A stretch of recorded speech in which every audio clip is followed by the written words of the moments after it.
Guys, tahukah anda di Sabah terdapat sebuah masjid yang dahulunya adalah sebuah gereja Seventh Day Adventist ataupun lebih dikenali sebagai SDA.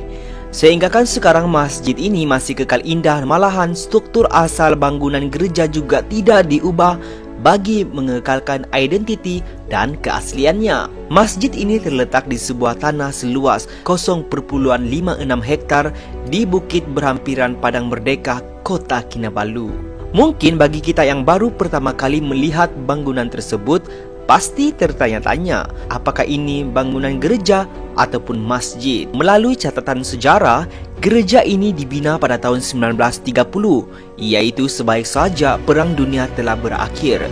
Kemudiannya pada awal tahun 1970-an, Masjid Pertubuhan Islam Seluruh Sabah ataupun lebih dikenali sebagai USIA telah membeli bangunan gereja tersebut dengan harga yang begitu tinggi sekali, iaitu Rm1.5 juta.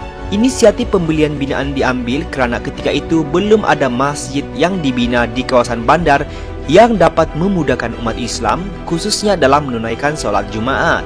Pada awalnya ia dikenali sebagai Masjid SDA, mengambil sempena asal-usul bangunan gereja, tetapi dinamakan semula sebagai Masjid USIA Bandar Kota Kinabalu sejajar fatwa Mufti Sabah bahawa penggunaan nama asal tidak wajar. Penyerahan kunci gereja kepada USIA dibuat pada 20 Disember 1974. Melalui pengubahsuaian, bangunan yang dijadikan sebagai masjid ini mampu memuatkan 2,000 jemaah. Namun guys, tahukah anda rupanya terdapat beberapa misteri berkenaan dengan Masjid SDA ini. Yang pertama, dalam proses penukaran wajah bangunan ini ke arah yang lebih Islamik, kontraktor telah diupah untuk membuka kaca bata SDA tersebut. Walau bagaimanapun, ketika percubaan pertama yang telah dilakukan, iaitu mengetuk pahat pada tulisan tersebut, kejadian aneh telah berlaku, yang mana kilat telah menyambar pahat tersebut. Kontraktor itu terus menghentikan kerjanya dan memberitahu semua orang berkenaan kejadian pelik tersebut. Tidak lama kemudian, kontraktor lain pula diupah untuk menghapuskan perkataan SDA tersebut. Namun malangnya, usaha kedua itu juga gagal apabila scaffolding, iaitu tempat lelaki itu berdiri, patah secara tiba-tiba. Lelaki itu jatuh dari tempat yang tinggi lalu cedera dan tidak lagi mahu meneruskan kerja tersebut. Tidak terhenti di situ, usaha untuk menutup perkataan tersebut diteruskan dengan menanam pokok kelapa dengan tujuan melindungi perkataan tersebut.